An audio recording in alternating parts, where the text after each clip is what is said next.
guys, this is A-Bomb for noEHinTEAM along with A Canuck, and we are here giving up Black Friday. This is episode number 11, and we're going to do the Modern Warfare 3 report card today. Yeah, how's it going, guys?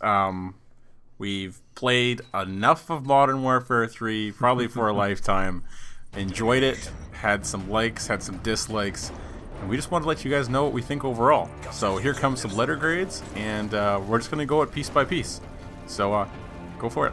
Alright, so first up, graphics. I'm giving it a B, and there's not much to it. It gets a BA because it looks better than Black Ops. Looks as good as many, if not most, of its competitors out there on the market. But it's an old engine, and it just simply doesn't rate with some of the new stuff. As much as I slag on Battlefield 3, the graphics, they're simply better. Yeah, I'm going to agree with that one. It's a B. There's some other games out there where you see a lot more environmental dynamics. There's not a lot to really knock on the graphics. The nice part is that what you see is what you get. The best part about Modern Warfare for the most part is there's no ridiculous clipping problems. No one's feet are sticking out for the most part. I mean, you can still see some funny things every now and then, but they did a good job. And the other great thing about Modern Warfare is it's not all brown. So good call on that. Agreed. I still think there should be some more vibrant colors, but yeah, overall, it's not bad. Yeah, it does the trick. All right. We're going over to sound next. For me, sound is a big thing in games. There's a reason why I purchased a nice headset, because I want to hear absolutely everything. And yeah, go for it, A-Bomb. What's your grade? I'm going to give it a B, mostly because I feel like the sound is, relatively effective. I definitely can't give it anything higher than a B. You know what? I could almost give it a B minus, simply because depending on what you're using, headset, surround sound, whatnot, sometimes it feels like footsteps are coming from every direction rather than the actual direction they're supposed to be coming from. So the quality of the sound is pretty good, but the clarity as far as like location, which is really important in a shooter, it's a little step behind in Modern Warfare 3. Yeah, I agree with you on that. That's why I'm giving sound a C+. And some people will be like, how can you give it a C+? It's not bad. Well, that's just it. It's not bad.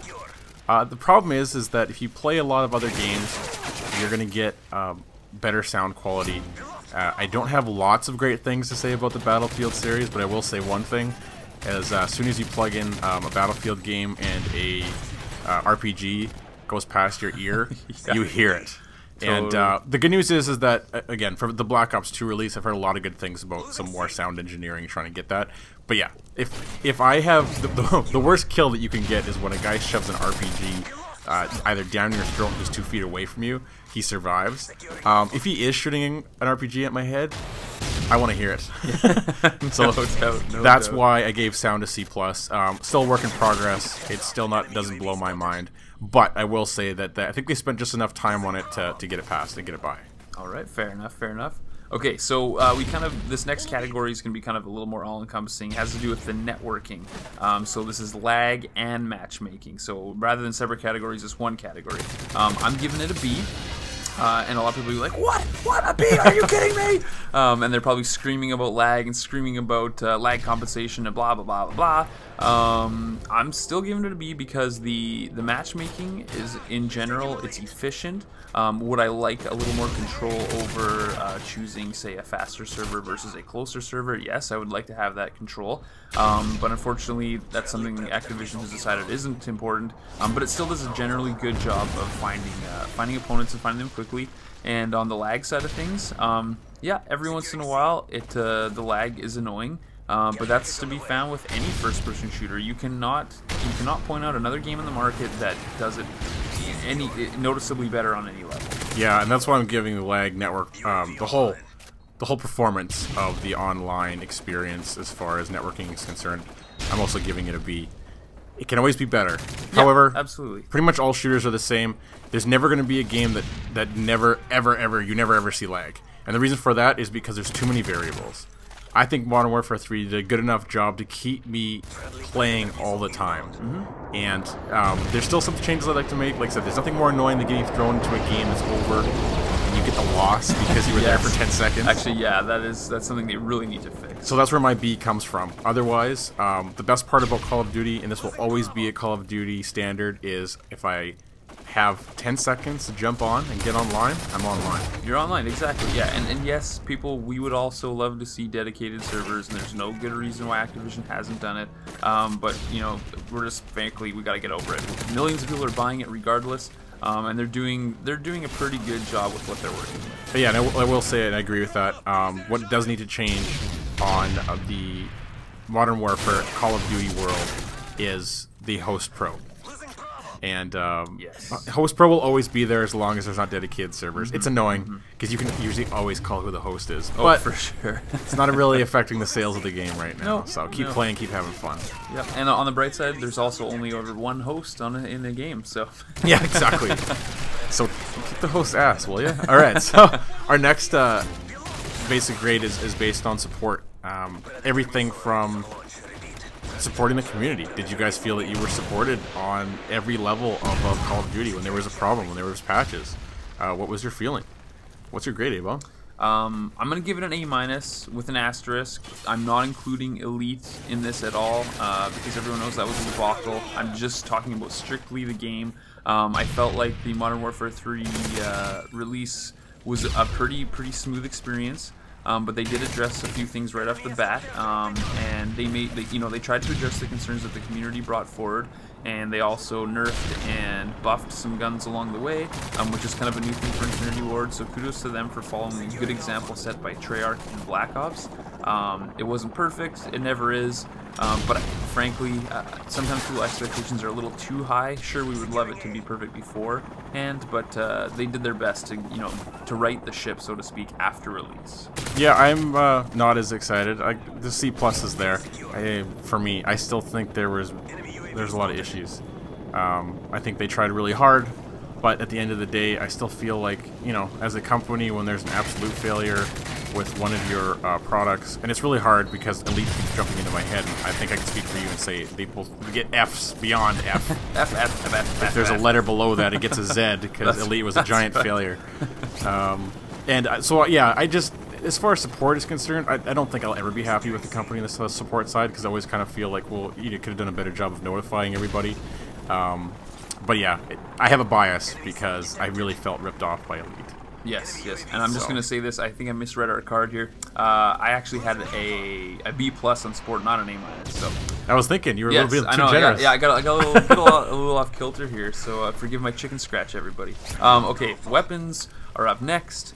I'm going to give them an A-, mostly because there were a lot of guns that were a lot of fun to play with in the game. And we talked a little bit about this before, and I'm gonna steal Akinek's line here, but there were still a handful of guns that were literally useless. Wow. But for the most part, they were all fun. There was maybe, I would say, a very small segment of weapons that were not usable. I like that the secondaries were decent weapons. They were always a viable option. Yeah, they weren't as powerful as your primary, but they weren't useless pea shooters either, and I like that. Yeah, I'm going with a B+ on weapons. I still think there may be a Call of Duty one day in our lifetime where noob tubes aren't a standard. Just get rid of it. I understand an RPG. It's a legitimate weapon. It's there in the army. But I also understand the grenade launcher actually on a weapon. Because it's essentially an actual real attachment that you can't utilize. What just annoys me is, look, we made a couple of noob tubes, and I've never understood why there is a section where you can choose between several types of noob tubes and get in there, and just everybody knows there's a D-bag in every room. And again, a focus on useless weapons. Sometimes I just feel like they throw weapons in there so that they can proudly pronounce that how there's many? Yeah, X amount of weapons, and you get in the game and you never see those weapons being used.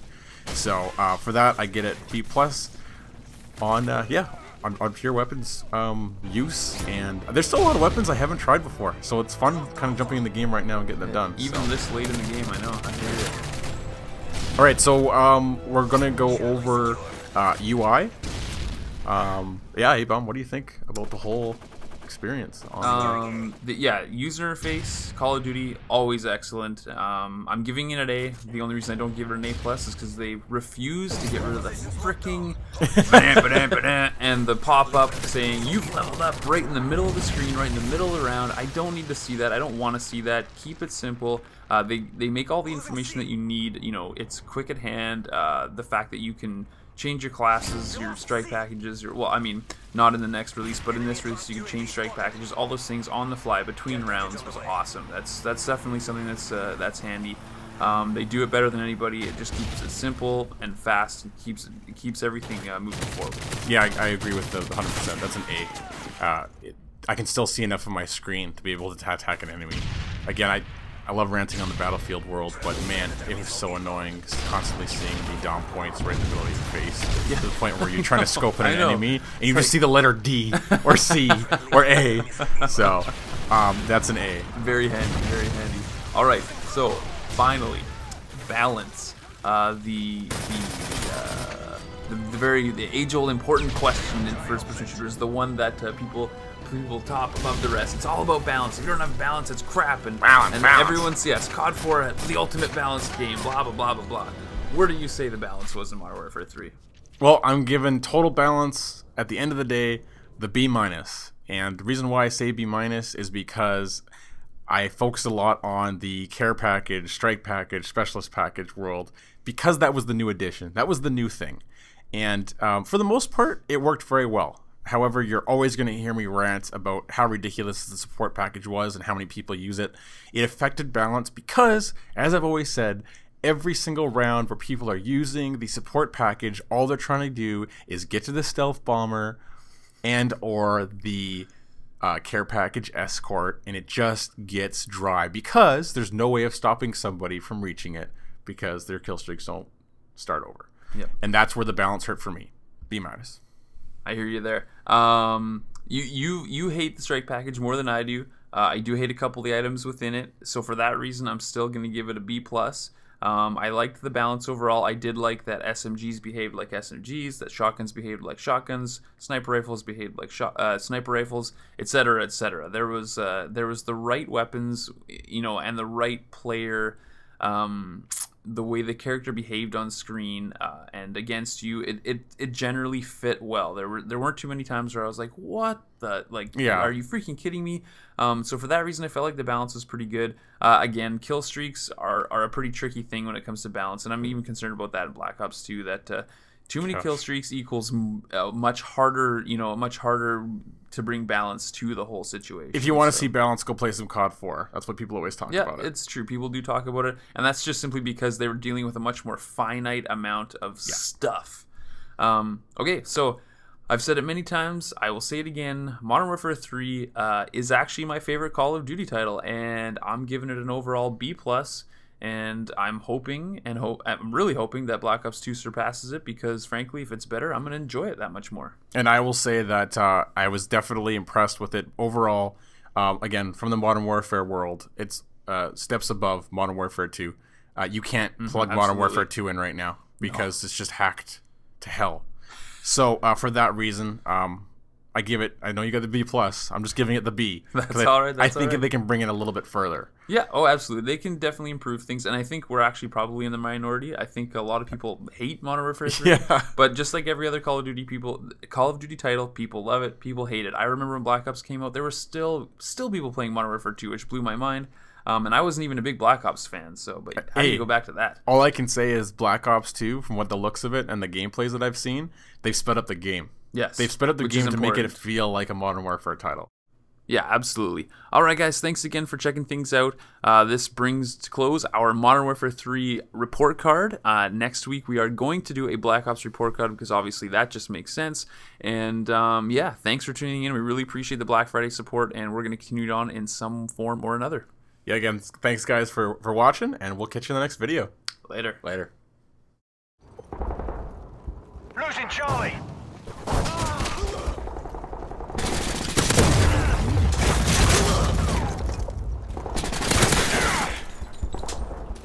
Losing Bravo.